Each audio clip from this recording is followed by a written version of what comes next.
जैन। दोस्तों सामान्य ज्ञान के टॉप 30 बिल्कुल बेसिक प्रश्न लेकर आए हैं। टॉप 30 हैं, इन 30 में से आप सभी को सभी प्रश्न आने ही चाहिए क्योंकि ये सभी बेसिक प्रश्न हैं। तो चलिए शुरू करते हैं। पहला प्रश्न है कि भारत की राजधानी कहाँ है? तो भारत की राजधानी है नई दिल्ली। ऑप्शन नंबर सी इसका करेक्ट आंसर हो जाएगा।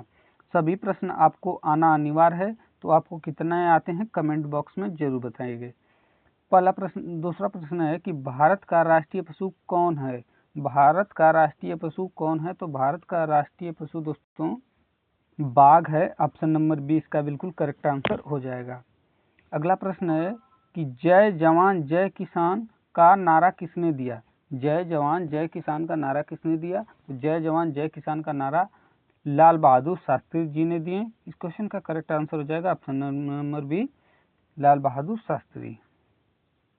अगला प्रश्न है कि भारत का राष्ट्रीय पक्षी कौन है? तो भारत का राष्ट्रीय पक्षी दोस्तों मोर है। ऑप्शन नंबर 20 का करेक्ट आंसर हो जाएगा। अगला प्रश्न है कि पृथ्वी का उपग्रह कौन है? पृथ्वी का उपग्रह कौन है? पृथ्वी का उपग्रह दोस्तों चंद्रमा है। ऑप्शन नंबर 20 का करेक्ट आंसर हो जाएगा। अगला प्रश्न है कि भारत का राष्ट्रीय फूल कौन सा है? तो भारत का राष्ट्रीय फूल दोस्तों कमल है। ऑप्शन नंबर 20 का करेक्ट आंसर हो जाएगा।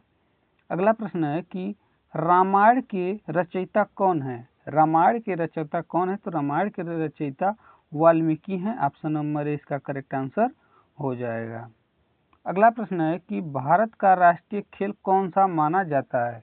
भारत का राष्ट्रीय खेल कौन सा माना जाता है? तो भारत का राष्ट्रीय खेल दोस्तों हॉकी माना जाता है। ऑप्शन नंबर 20 का करेक्ट आंसर हो जाएगा।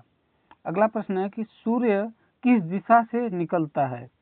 सूर्य किस दिशा से निकलता है? तो सूर्य पूर्व दिशा से निकलता है। ऑप्शन नंबर सी इसका बिल्कुल करेक्ट आंसर हो जाएगा। चलिए अगला प्रश्न है कि भारत का राष्ट्रीय वृक्ष कौन सा है? दोस्तों प्रश्न है कि भारत का राष्ट्रीय वृक्ष कौन सा है? तो भारत का राष्ट्रीय वृक्ष बरगद है। ऑप्शन नंबर 20 का करेक्ट आंसर कीजिएगा। अगला प्रश्न है कि गीता किस ग्रंथ का भाग है? गीता किस ग्रंथ का भाग है?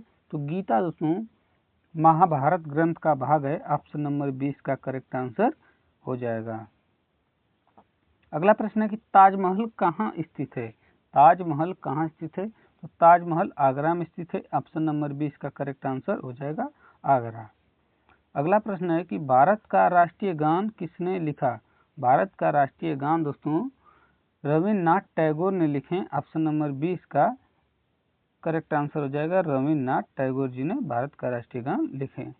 अगला प्रश्न है कि विश्व का सबसे बड़ा महासागर कौन सा है? विश्व का सबसे बड़ा महासागर है प्रशांत महासागर। ऑप्शन नंबर सी इसका करेक्ट आंसर कीजिएगा। चलिए दोस्तों अगला प्रश्न है कि भारत का राष्ट्रीय फल कौन सा है? भारत का राष्ट्रीय फल दोस्तों है आम। ऑप्शन नंबर 20 का करेक्ट आंसर हो जाएगा।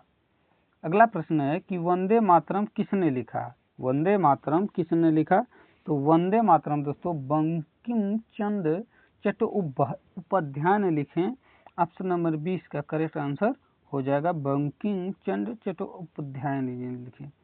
अगला प्रश्न है दोस्तों कि भारत का सबसे बड़ा राज्य क्षेत्रफल के आधार पर कौन सा है? भारत का सबसे बड़ा राज्य क्षेत्रफल के आधार पर कौन सा है? तो इनमें से करेक्ट आंसर हो जाएगा ऑप्शन नंबर बी राजस्थान है। चलिए अगला प्रश्न है कि सूर्य ग्रहण कब होता है? सूर्य ग्रहण कब होता है? तो सूर्य ग्रहण दोस्तों जब चंद्रमा सूर्य और पृथ्वी के बीच आता है तो सूर्य ग्रहण होता है। तो इनमें से करेक्ट आंसर हो जाएगा ऑप्शन नंबर बी कीजिएगा। अगला प्रश्न है कि गंगा नदी का उद्गम कहाँ से होता है?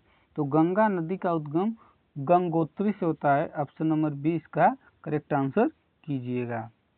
अगला प्रश्न है कि भारत का राष्ट्रीय गीत कौन सा है? तो भारत का राष्ट्रीय गीत है दोस्तों वंदे मातरम। ऑप्शन नंबर 20 का करेक्ट आंसर कीजिएगा। अगला प्रश्न है कि लौह पुरुष किसे कहा जाता है? तो लौह पुरुष दोस्तों सरदार पटेल को कहा जाता है। इनमें से करेक्ट आंसर हो जाएगा option number B Sardar Patel को लौह पुरुष कहा जाता है। अगला प्रश्न है कि भारत की सबसे लंबी नदी कौन सी है? तो भारत की सबसे लंबी नदी है दोस्तों गंगा। ऑप्शन नंबर ए इसका करेक्ट आंसर हो जाएगा। अगला प्रश्न है कि भारत का राष्ट्रीय ध्वज किसने डिजाइन किया था? तो भारत का राष्ट्रीय ध्वज दोस्तों पिंगली वकैया ने डिजाइन किया था? ऑप्शन नंबर ए इसका करेक्ट आंसर हो जाएगा, पिंगली वकैया ने भारत का राष्ट्रीय ध्वज डिजाइन किया था। चलिए अगला प्रश्न है कि भारतीय संविधान कब लागू हुआ? भारतीय संविधान कब लागू हुआ? तो भारतीय संविधान 26 जनवरी 1950 को लागू हुआ। ऑप्शन नंबर बी इसका करेक्ट आंसर हो जाएगा। अगला प्रश्न है कि विश्व पर्यावरण दिवस कब मनाया जाता है? विश्व पर्यावरण दिवस कब मनाया जाता है? तो विश्व पर्यावरण दिवस 5 जून को मनाया जाता है। ऑप्शन नंबर ए इसका करेक्ट आंसर हो जाएगा। अगला प्रश्न है कि भारत की सबसे ऊंची चोटी कौन सी है? भारत की सबसे ऊंची चोटी कौन सी है? तो भारत की सबसे ऊंची चोटी है कंचनजंगा। ऑप्शन नंबर 20 का करेक्ट आंसर हो जाएगा, कंचनजंगा। अगला प्रश्न है कि गोल्डन टेम्पल कहाँ स्थित है? गोल्डन टेम्पल कहाँ स्थित है? तो गोल्डन टेम्पल अमृतसर में स्थित है। ऑप्शन नंबर 20 का करेक्ट आंसर कीजिएगा। अगला प्रश्न है कि भारतीय अंतरिक्ष अनुसंधान संगठन का मुख्यालय कहाँ है? भारतीय अंतरिक्ष अनुसंधान संगठन का मुख्यालय कहाँ है? तो यह बेंगलुरु में है। ऑप्शन नंबर 20 का करेक्ट आंसर कीजिएगा। अगला प्रश्न है कि भारत का राष्ट्रीय जलचर कौन सा है? भारत का राष्ट्रीय जलचर कौन सा है? तो भारत का राष्ट्रीय जलचर गंगा डॉल्फिन है। ऑप्शन नंबर 20 का बिल्कुल सही जवाब हो जाएगा। अगला प्रश्न है कि भारत छोड़ो आंदोलन कब शुरू हुआ था? तो भारत छोड़ो आंदोलन 1942 में शुरू हुआ था। ऑप्शन नंबर सी इसका करेक्ट आंसर हो जाएगा।